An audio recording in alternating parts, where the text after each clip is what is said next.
In the name of love, with a heart of grace, overflow in us, decorate this place. As it is below, so it is above. May we always stand in the name of love. When the veil is gone, there's only one of us, only one, in the name of love. When the day is done, we will sing this song all as one, in the name of love.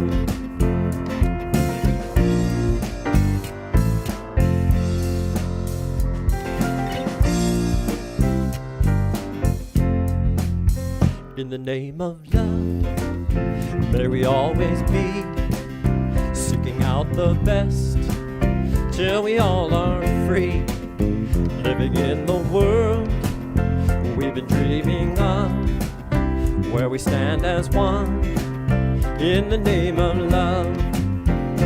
When the veil is gone, there's only one of us, only one, in the name of love. When the day is done, we will sing this song all as one, in the name of love. Here we go. In the name of love, in the name of love, in the name of love, in the name of love. When the veil is gone, there's only one of us, only one, in the name of love. When the day is done, we all will sing this song all as one, in the name of love. In the name of love, in the name of love, in the name of love, in the name of love.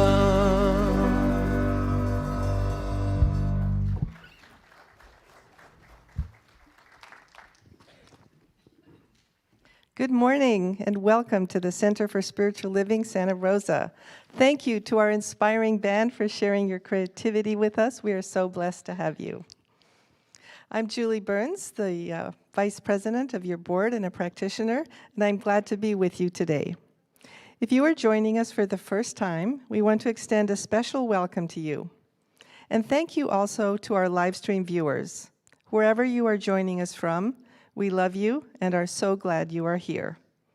Keep in mind that you can always see what is going on here at our website, www.cslsr.org.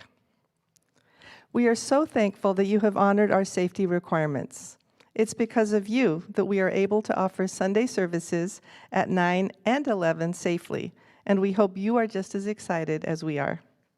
And as a friendly reminder, please be sure to keep your mask on at all times while inside the building. There are several ways that you can contribute financial support to your center. You can give us online on our website, you can send us a check, and there will be baskets at all the exits after our service today. Our organization is entirely supported by you, our community, and we are grateful for you. At the Center for Spiritual Living Santa Rosa, we are motivated by a vision of a healthy, loving world. It is known as the Global Vision and calls us to imagine a world that works for everyone.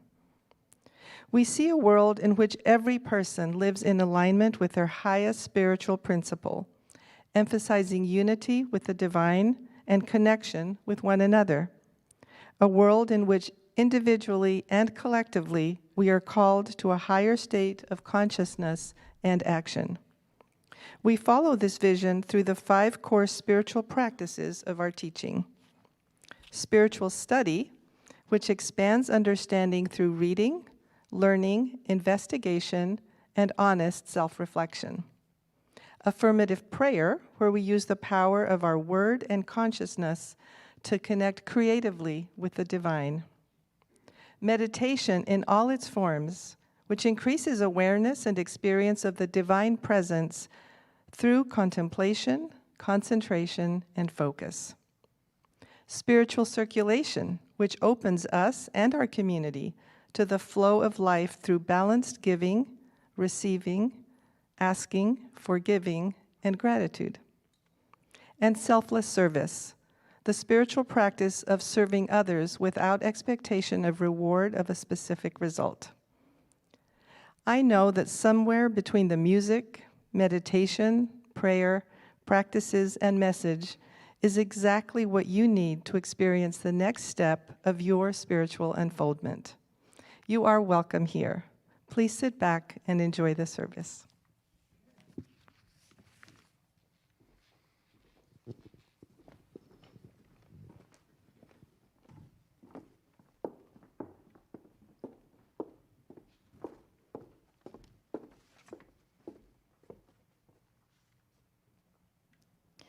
Good morning. My name is Sherry Poole, a prayer practitioner here at the center. Please join me as we pray together. What a joy and a blessing it is to come together this morning to understand that divine love is all that there is. It is God in its beautiful form. It is so magnificent. It fills this room. It fills all rooms everywhere. It has no boundaries, and it is present 100% in all places, all people, all things, all time. I am so very grateful to understand and know and feel my connection with the Supreme Being, this thing that animates my soul, and I am so also grateful for having this connection with each and every person. Whether here, whether in their homes, no matter where, we are all cut from the same material.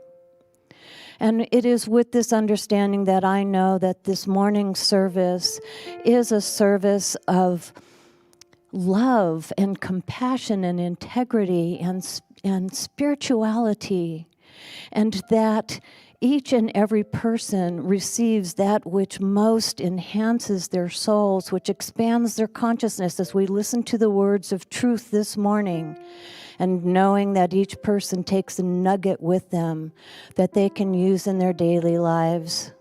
For all these things, I give great thanks. I give thanks for each and every person that put together this service. It is selfless service. And I know that it unfolds with beauty and grace. And feeling this sense, I simply release my word, and so it is. Here's this month's affirmation. I surrender all false ideas and enter into a state of pure awareness of the joy and light of spirit. I am made in this new light. So it is.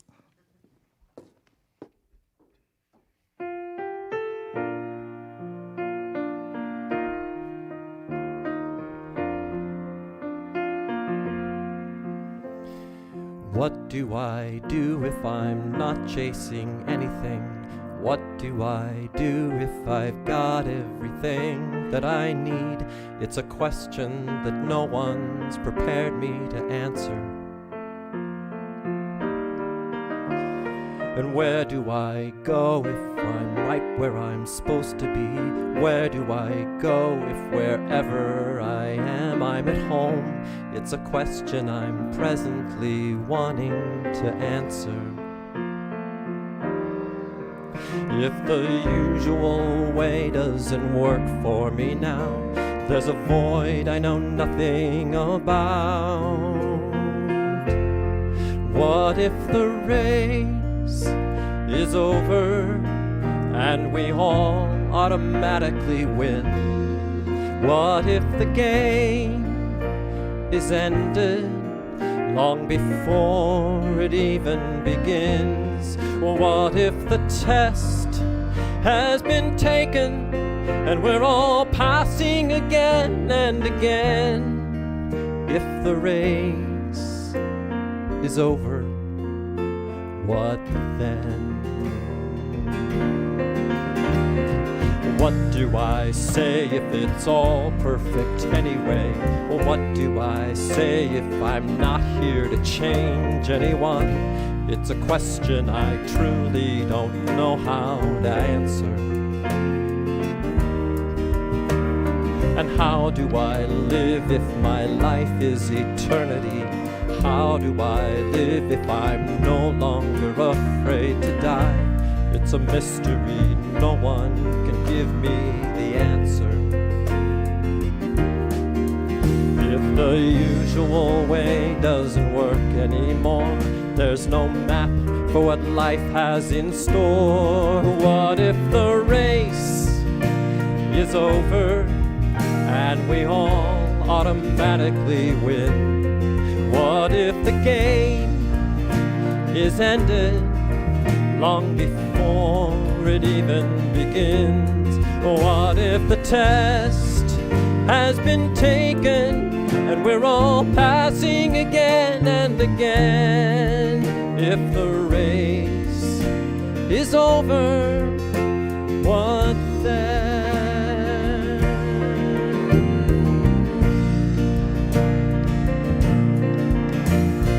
What is the purpose of my time on earth? And how do I now define my death and birth? For that matter, what is my life really worth in the end?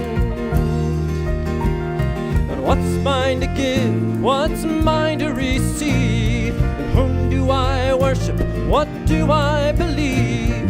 Seems every answer comes right back to me in the end.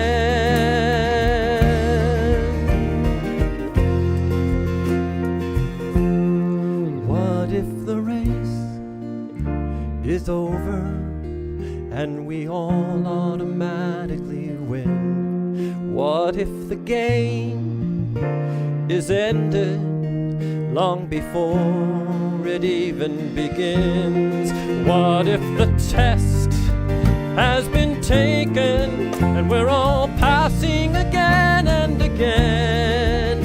If the race is over and we're all born victorious, if the race is over, what then?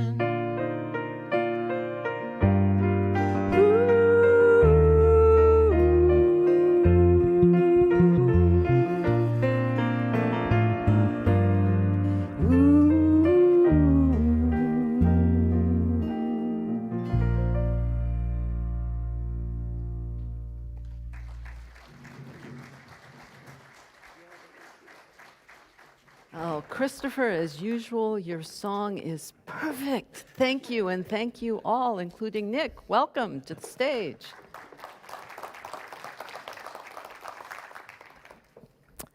So, the topic this morning is the joy of becoming. When I first saw that topic, I went, oh, cool. It's that wonderful unfolding, perfecting, moving along, evolving, becoming each day more and better, moment to moment to moment.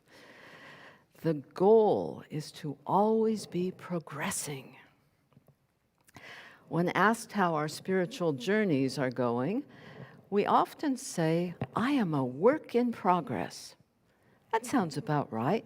Not too boastful, not too humble, just right. I am a work in progress.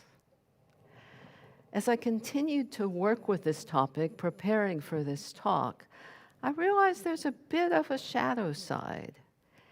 If we're a work in progress, that means we're not yet perfect. We're somehow lacking. There's something we can be wiser about, do better, be more of. It means that I'm always working at being something. I'll be the first to acknowledge there are some benefits to this perspective. The first is, wow, I'm becoming better and better Feels really good to have that awareness, to know that I'm working towards perfection. Paul, am I doing all right with the mic? Okay. And in fact, if I mess up, I can say, well, I'm just a work in progress. Don't worry about it. I'll get better. There's also a sneaky little benefit. Perhaps you've noticed it. When we're constantly on the go, busily doing things, we don't have to pay attention to how we're feeling, to those bumps in the road. We tend to ignore them because we've got things to do. We've got to keep going. We'll get around to thinking about that when things are a little less busy, which you've probably noticed almost never happens. I invite you to stop for a minute to do a little bit of going within. Bring to mind something that is an element of your personal work of art, of becoming better, being a work in progress. Feel the energy, the striving, the forward momentum or stuckness. Notice how your project contributes to your identity, your self-esteem or self-judgment. Now take a deep breath, open your eyes, and without whacking your neighbor, shake off those feelings. Let's now experience an alternative to striving to be better all the time. In January, Lunchtime Learning will work with the book of the month, Mary O'Malley's What's in the Way is the Way. We'll explore what being okay and the joy of being fully alive feel like. Wednesdays at noon, if you're interested. Gently close your eyes and settle into the stillness within. Take these words from Mary O'Malley's book deeply within you. Imagine a day when everything was okay. Not just okay, but really okay. You may have just fallen in love or received something you wanted for a long time. Or perhaps you're on vacation with no pressures, lying on the beach in deep contentment. Allow the images of your okay day to fill you up. Go for the gusto. Let that okayness flood your mind, your body, your heart.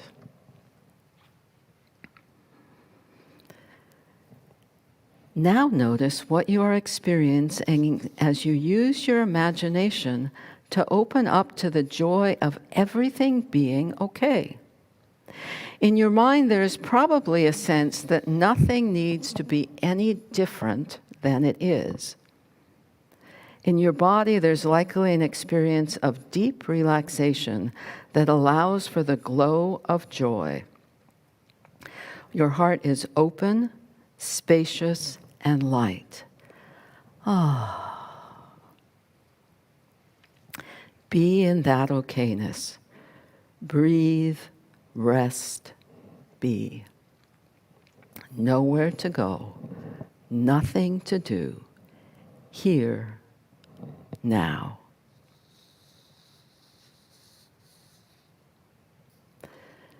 Now take another breath, deeper than the one before, and come on back to the service. This idea of being in the moment and experiencing it, not judging it, has been a persistent awareness for me over the past several months. One element of this awareness comes from my experience of the pandemic. Perhaps you've had something similar. I remember the feeling in 2020 when we kept waiting for it to be over. Oh, it's going to be done in 6 weeks. No, maybe in 3 months. Oh, by fall. And here we are in 2021, still in the pandemic.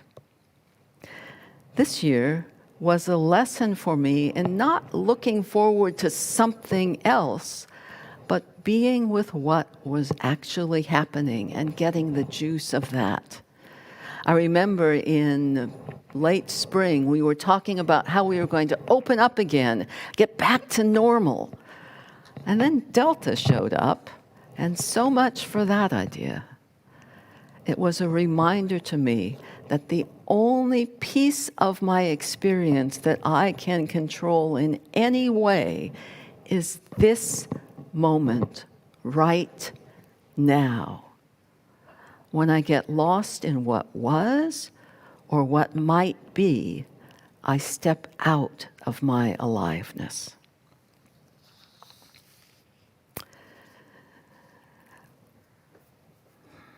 A few months ago, I unexpectedly had a free morning. No obligations to family, no obligations to the center. For some reason, I was wise and decided to kind of check in with my body and see what was going on. I noticed there was kind of a stuckness, a lump in my chest.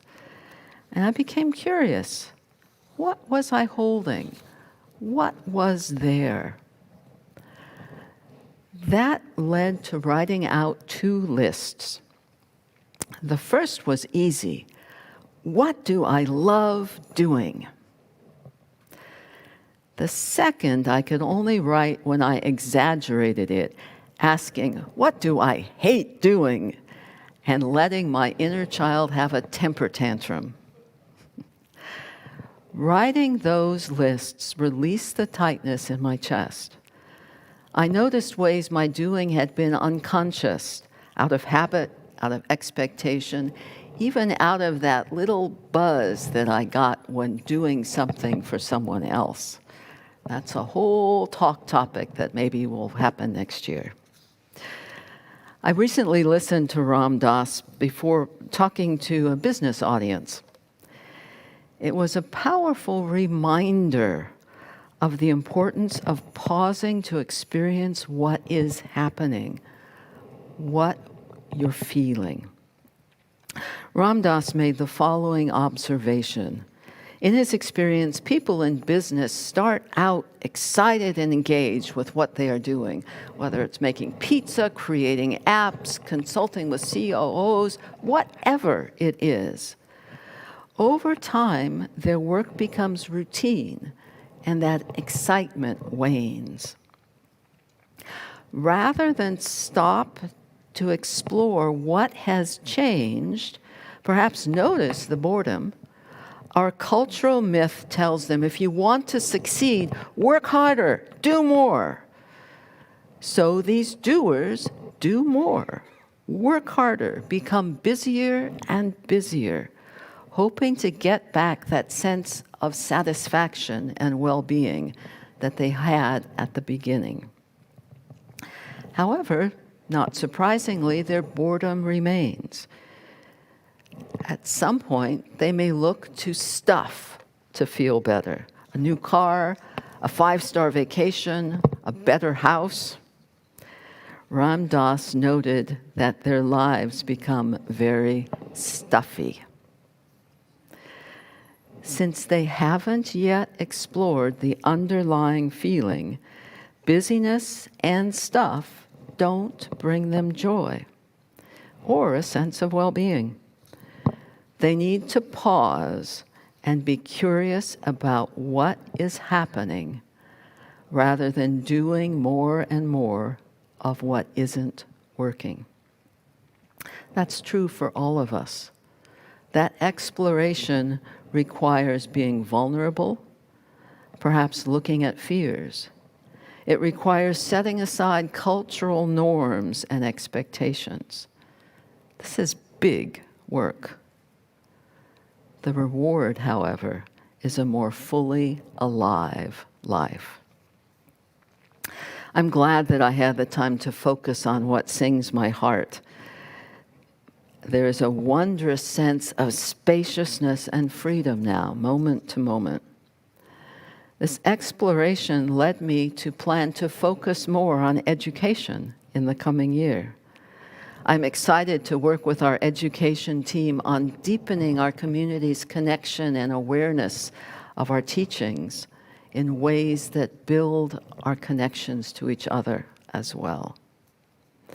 And as a bonus, I get to teach one of my favorite topics again in January, Jesus, the man and his teachings. You can check it out on the website if you're interested.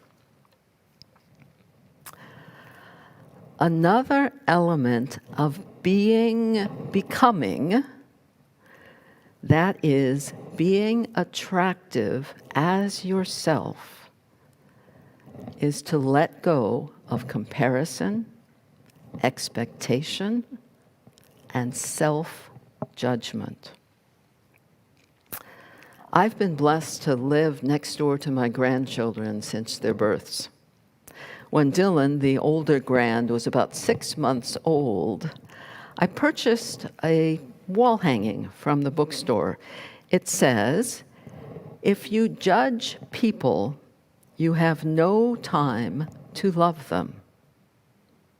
It's a quote attributed to Mother Teresa.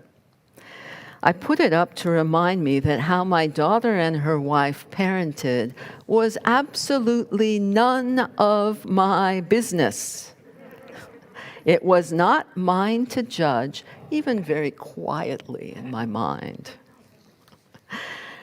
My daughter made that very clear.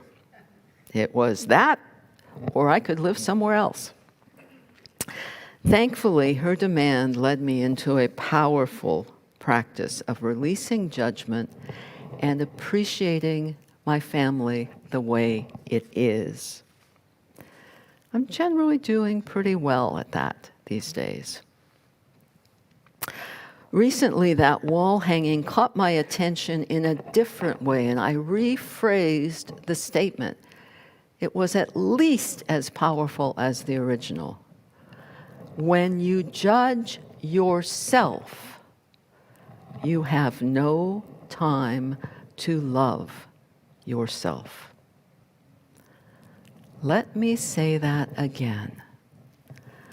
When you judge yourself, you have no time to love yourself. When you identify as a work in progress, you imply that you are less than you could be. If instead you recognize that as a divine expression, you are whole, perfect, and complete, love and acceptance flow easily, without conditions. Ernest Holmes says it beautifully in the Science of Mind textbook.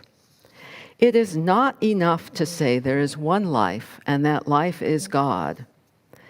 We must complete this statement by saying, that life is my life now. Because we must couple this life, this capital L life, with ours in order to express it. We are not becoming this life, but are now in and of this life. There is no other life. God is not becoming, God is. God is not growing, God is complete. God is not trying to find something out. God already knows.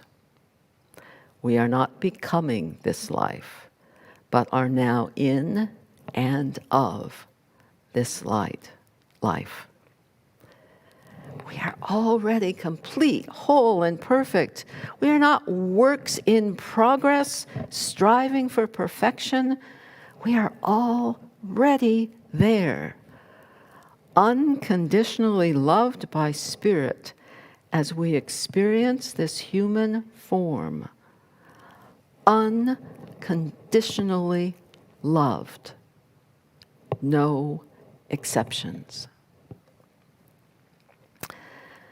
That is not to say that life as a human being is a cakewalk. Some of you remember that I had a stroke about 5 years ago while hiking in the Sierras. It was an odd stroke that left me fully alert and conscious, despite walking like a drunken sailor.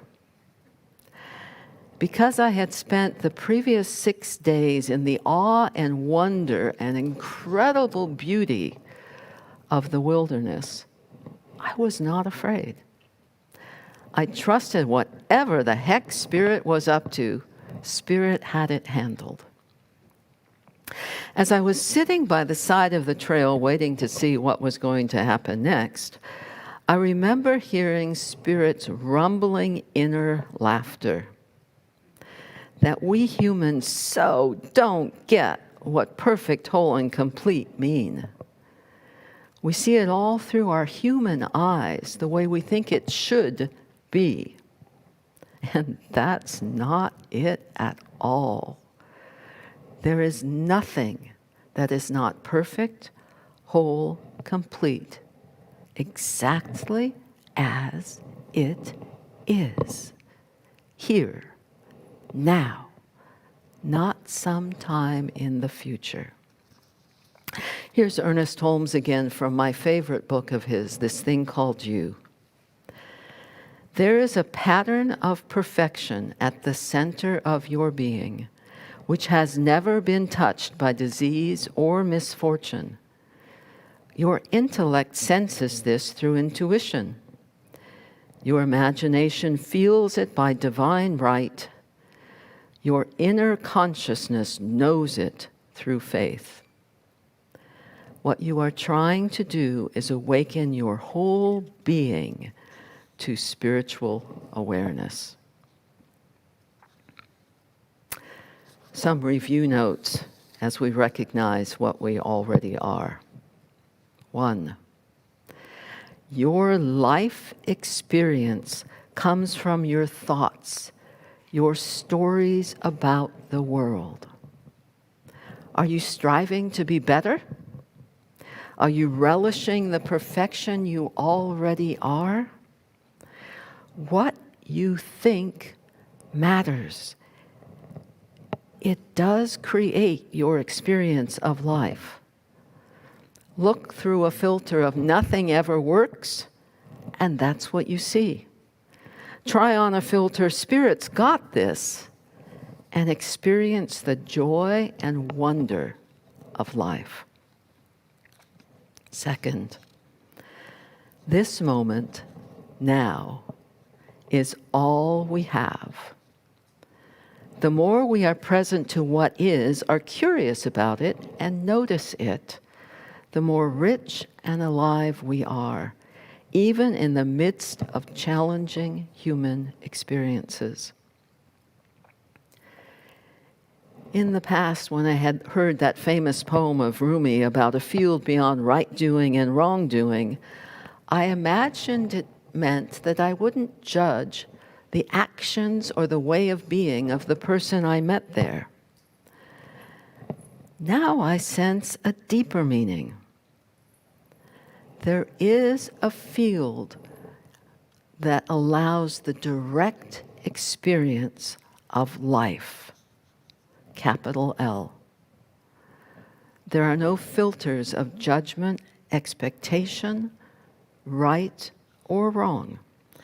Pure, present awareness. That gift is the field of being fully present, being in the allness that is. This third element really should be the first and most important step. That's what it is. Love and accept yourself without judgment. You are complete, whole, and perfect, just the way you are. Remember Spirit's chuckle in the aftermath of my stroke, that we imagine what perfect, whole, and complete means, when in fact we don't have a clue. It is always perfect. By the way, You may have noticed now and then I change up the order of the phrase, whole, perfect, and complete.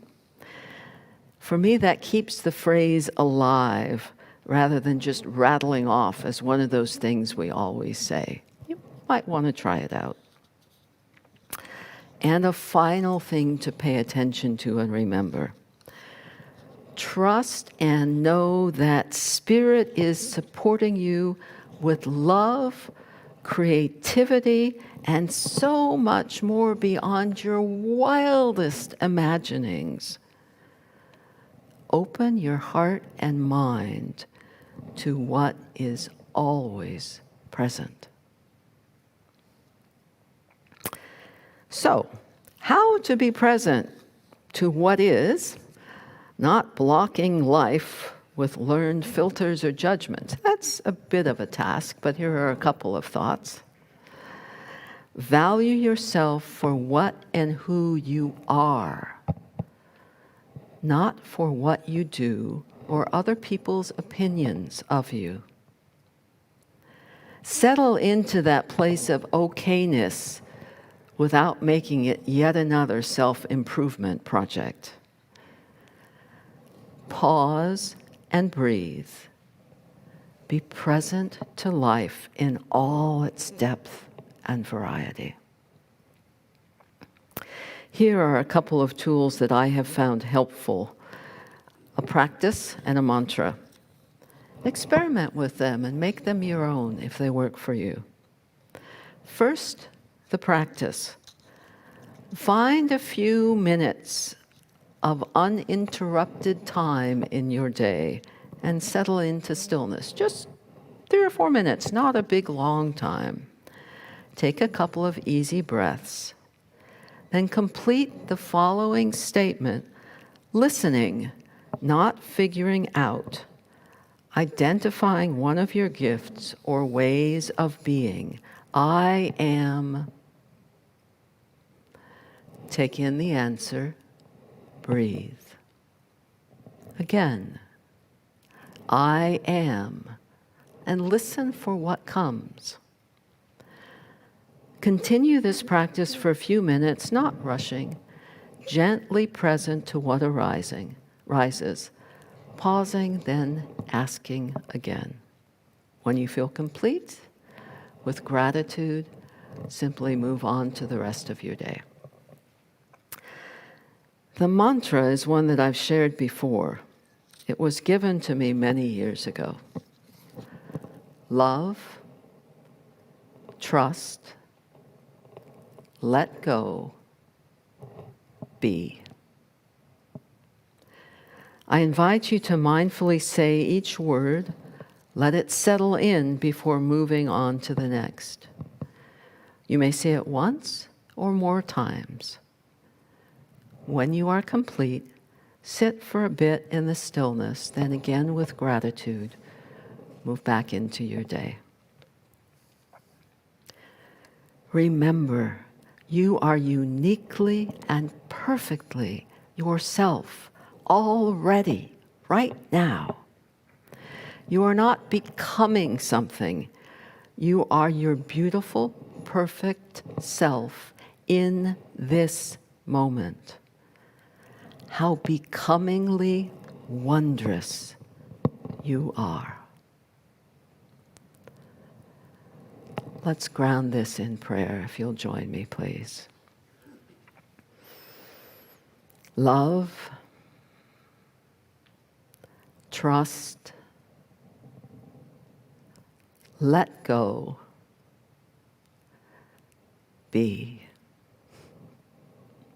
In this moment, I recognize that amazing allness, presence, love, wisdom, creativity, companion, so much more than I can ever put in words.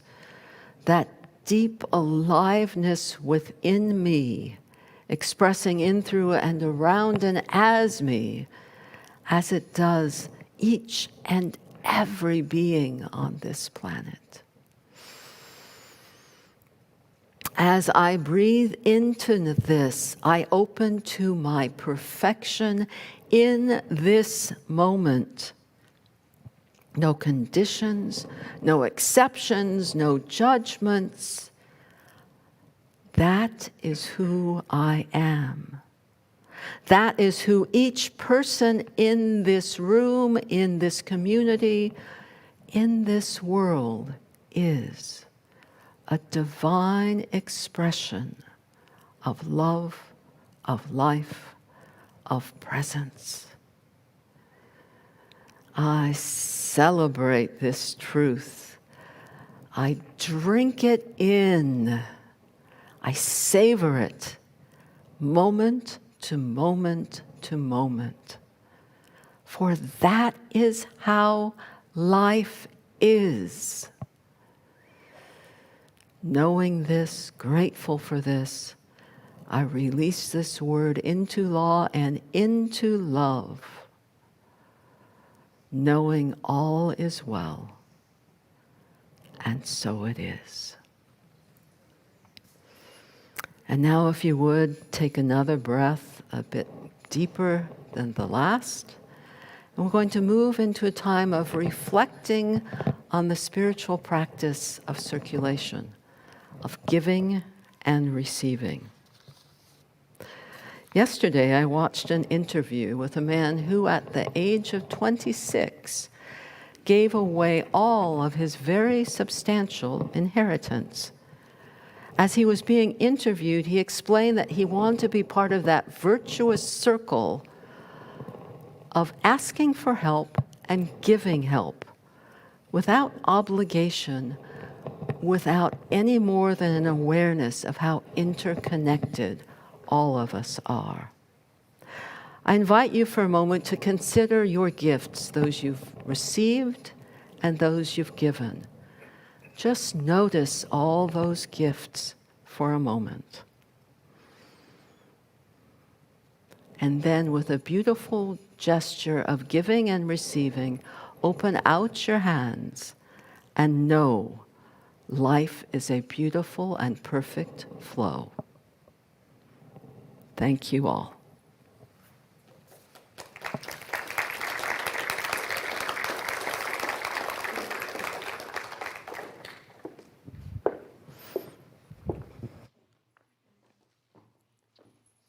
Thank you, Reverend Tara, for that beautiful, beautiful talk. Let's give her some more love.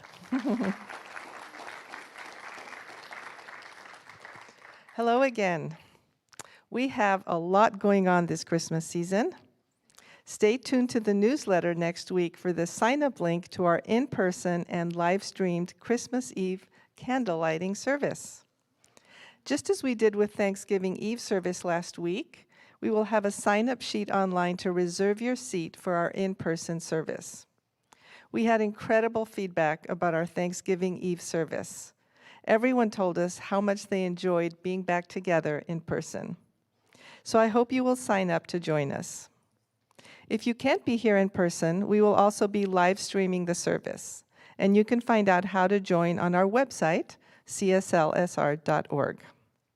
You can also sign up on the kiosk by the Social Hall information table as you exit the sanctuary. We will also be hosting a Christmas Day service over Zoom at 10 a.m. More details about that service can be found on our website. Our Seniors in Spirit group meets this Tuesday, December 14th. We meet for lunch and to plan future outings together.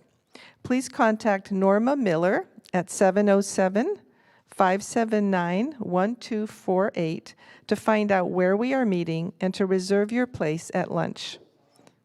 Bring your ideas for places we might visit as a group. Our monthly World Peace Meditation is happening on Friday, December 31st at 4 a.m. Pacific Time. For the month of December, we join with others around the world for an annual World Peace Meditation on New Year's Eve. You may wonder, why do we meet at 4 a.m.? It is noon, Greenwich Mean Time, and it is December 31st in all 24 time zones on our planet. We sing, meditate, and pray simultaneously with people all over the globe. For more information, contact Vivian Strand at 707-953-1917 or check out our website. Finally, our education schedule for the winter term has been posted on our website for you to check out. We are offering several exciting classes. Change Your Thinking, Change Your Life with Reverend Sayota Bell. Jesus in the 21st Century, as Reverend Tara mentioned, that she is teaching. Blind Spots with our friendly assistant minister, Reverend Russ Laguerre. Journey of the Soul with prayer practitioner Betty Smith. Mental Equivalence with Reverend Joyce Dufala. And Non-Dual Spiritual Teaching with Dr. Kim Kaiser. Registration for all classes is open, so be sure to sign up for the classes that speak to you. Thank you for being here. We love you and wish you a wonderful week.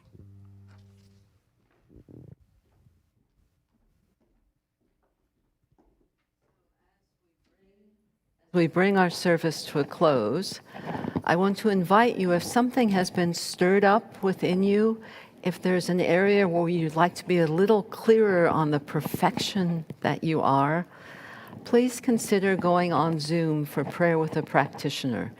That's at both 11 a.m. and at noon. No, that's not right. Yes, at noon, at 11 and at noon. No, at 10 and at noon. Sorry, I'm used to hosting. I don't pay attention to times. I have a reminder on my computer. So you know, at 10 and at noon, 2 hours apart. And practitioners are eagerly awaiting your presence. Now, if you would, know with me that you are never alone. That Spirit is with you wherever you are. That you are guided, sustained, and empowered by a presence that expresses itself as you in this world. In deepest gratitude, let us live our lives accordingly, so that in everything that we do, say, and think, we honor this presence within. Thank you all for your presence today, and blessings on your way. God is my source, God is my power, God gives me everything.